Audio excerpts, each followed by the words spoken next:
On last Friday's edition of Beat Diabetes, I shared my trip to Missouri where I went to visit my sister for a second Thanksgiving for me, first Thanksgiving for her. She didn't have family in that area, so I thought she needed a Thanksgiving dinner with her brother.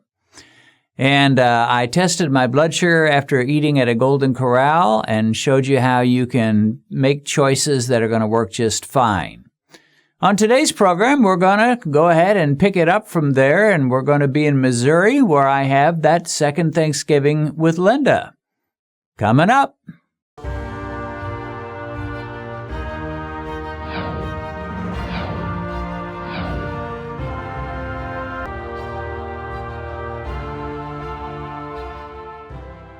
If you've recently been diagnosed with diabetes and you've just discovered this channel, let me recommend that you go to our Uploads page, which will give you access to every diabetic video we've posted since we began. As you work your way through all our videos, I believe you'll find the help you need. A link to our Uploads page is in the description. Well, as you can see, I made it to Missouri, and I'm at my sister Linda's house. Thank you, Linda, for your hospitality and for agreeing to be on this video. Oh, I'm thrilled to do it. Well, I'm thrilled to have you. Some of you have seen Linda in a video that we did where I interviewed her about my mom and some of the troubles she had. And so, as you know, many of you know, our mom was diabetic. But anyway, we are here for another Thanksgiving dinner. Linda didn't have family with her on Thanksgiving, the actual day, so here we are a couple of days later, and we're doing Thanksgiving. Right. Sunday, November 29, 2020, the year we'd like to forget, but can't. Yeah, the year we'd like to forget, but we never will. Anyway, we are having Thanksgiving, and we tested ourselves a little bit ago. I convinced Linda to test herself. It's fair to say you don't test your blood sugar much at all. No, I don't. In fact, you don't even have a meter here in the house. That's right. And pays very little attention to that. She's seen a few of my videos, and so she knows a few things more than maybe the average person would, but she doesn't exactly do the low carb, do you? No, I sure don't. And yet, her A1C, her blood sugar is actually quite good. Now, Linda's my big sister. She's 3.5 years older than me. And your last A1C was what? 5.4. 5.4. Mine was 5.3. But it seems unfair because I have to work and hustle and limit myself and be strict and do so much to get that 5.3. And you get a 5.4 without hardly trying. Well, thankfully, I'm blessed with our dad's good genes as far as diabetes goes. Yeah. Well, I think that's right. You know, Dad was not diabetic, not anywhere close to being diabetic. Mom was. Dad did not have those struggles. Mom did. And I think I inherited Mom's tendencies, her body type, and that diabetic tendency. Don't you think? Yeah, I think you did. Yeah. But it worked out kind of good. You know, the Bible says all things work for good to those that love God because I've been able to help a lot of people by the struggles that I've had. Absolutely. Yeah. So I can't even say that I regret that I inherited that from Mom. It would have been easier, but on the other hand, I wouldn't have this ministry today. That's absolutely right. So anyway, we are having Thanksgiving. Linda, tell us what we're going to have for our meal. It won't be quite as complex and quite as many ingredients as some would. But we're just a couple of old folks here, so we're going to take it a little bit easy. Tell us what we're going to have. We're going to have roast chicken, stuffing with gravy, green beans, and rice. Yeah. And so you might suppose we're having two problematic foods here when it comes to blood sugar. One would be, what would be probably the worst one? The stuffing. Yeah, the stuffing. And stuffing is just basically a bread product. It's a very good tasting bread product, which is absolutely very good. We love it. Yeah, and I admit it tastes great. And if I was a rude, abrasive personality, which I'm not, if I wasn't the nice guy that I am, I'd say, Linda, how could you even make stuffing? I wouldn't even touch that stuffing with a 10-foot pole, but I'm too nice to do that and say that. Yes, you are. Yes, I am. So I will eat some of the stuffing, but not too much. Now, you may say, Dennis, you're having stuffing and rice, but there is a secret to that rice. And what is the secret that keeps that from being a problem for me? It's rice cauliflower. Exactly. It's not rice at all, really. It looks like rice, and I don't even know how it'll taste because it's the first time I've had it, but it is riced cauliflower with some cheese on it. So looking forward. And butter. Cheese and butter. Cheese and butter. So looking forward to that. We're going to have our meal, and we will see where we go to from our original blood sugar test, her a 98, me a 95, and we were virtually identical on our blood sugar test before the meal. We'll see where we jump to. You'll be eating more of the stuffing than I will, though, won't you? Sure will. Yeah. And so we'll see if that makes a difference or not. So I'll come back and report how we did. And again, thanks for the meal. Oh, you're quite welcome. All right. See you later. Bye.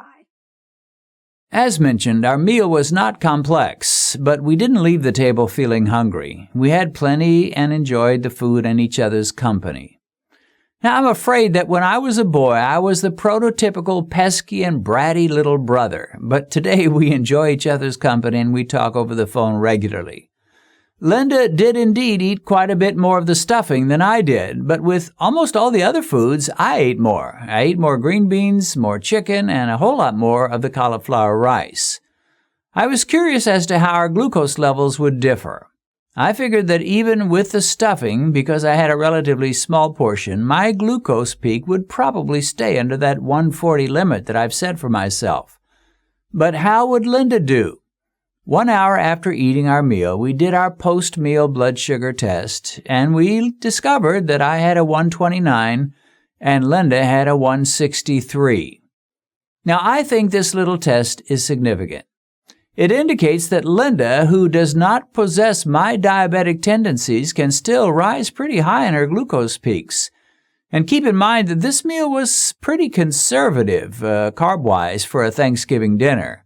There were no dinner rolls, there was no sugary cranberry sauce, and there was no dessert involved, at least not right then. With what we ate, nearly all the blood sugar spike was coming from just one source, and that was the stuffing, which didn't even taste sweet. But once inside us, it was converted to sugar, as all bread will be, and this is what caused our spikes. I think it's fair to say that if we had the meal we ate, and we had added dinner rolls plus a sugary dessert, we would both have spiked close to 200. And the thing that makes this interesting is that according to her last A1C, Linda has good numbers, and if at her age she hasn't turned diabetic by this time, I'd say it's pretty likely she never will. My guess is that although Linda can spike up pretty high and pretty fast, she probably has the ability to deal with the spike much quicker than I would. But even so, this little glucose test demonstrates that it is possible for someone like me, who has had definite diabetic tendencies for the last 30 years or so, to so eat and so control my blood sugar spikes that I can run step for step with someone who's been blessed with a far more efficient metabolic system. Yeah, I have to work on it more and watch my diet and pass up not only sugary desserts, but also starches like bread, potatoes, rice, breakfast cereal, and pasta. But if I behave myself, I can do just about as well as the non-diabetics of the world. And truth is, in some cases, I can probably do better. The one thing we could not measure was the amount of insulin coursing through our blood after this meal. And this is an issue that can cause a lot of problems even for non-diabetics. I would guess that in America, most of the non-diabetic adults who are over 50 are probably running around with very high insulin levels, and these can cause enormous health problems even if their A1Cs never reach the level of 6.0. One of these days, someone is going to invent a home insulin meter, and that will probably revolutionize our metabolic health if people will just use it. I know that most of the people who watch my channel are diabetic, and I want to encourage you that even with your tendency toward diabetes, there's absolutely no reason that most of you type 2s cannot have A1Cs that are just as good as the non-diabetics.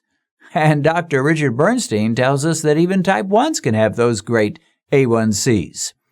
Sure, you'll have to work harder at it, but it is so worth it. And the truth is, in the end, you may avoid all sorts of physical complications and health problems that you would have experienced if you walked around with reasonable A1Cs and terrible insulin levels. In a way, it's kind of like the story of the race between the rabbit and the turtle. The turtle could not move very fast, but he kept at it, and what he lacked in ability, he made up for in perseverance and finally beat the rabbit in a race when the rabbit decided he was so far ahead of the turtle, he could afford to take a good long nap. So stay in the race, my friend, and you can win. But your opponent is not the non-diabetics. Your opponent is diabetes itself. And I can tell you it feels mighty good to whip that monster.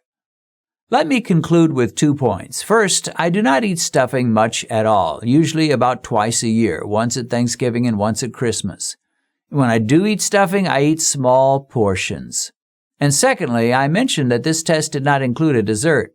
Actually, we did have a dessert after the test, but, and this is important, it was a low-carb pumpkin pie. And if you're interested in how this is done, I'll put a link in the description where you can go to the video that Benedict and I did on how to make a low-carb pumpkin pie. Okay, that's it for now. If you found this video helpful, give it a thumbs up. When YouTube sees a lot of thumbs up, they'll be more likely to promote it to others, and for some diabetics on the brink of despair, they desperately need to watch some of these videos. As always, if you've not yet subscribed, consider doing so and then click that little bell icon so you'll be notified every time we post a new video. God bless, and see you again soon.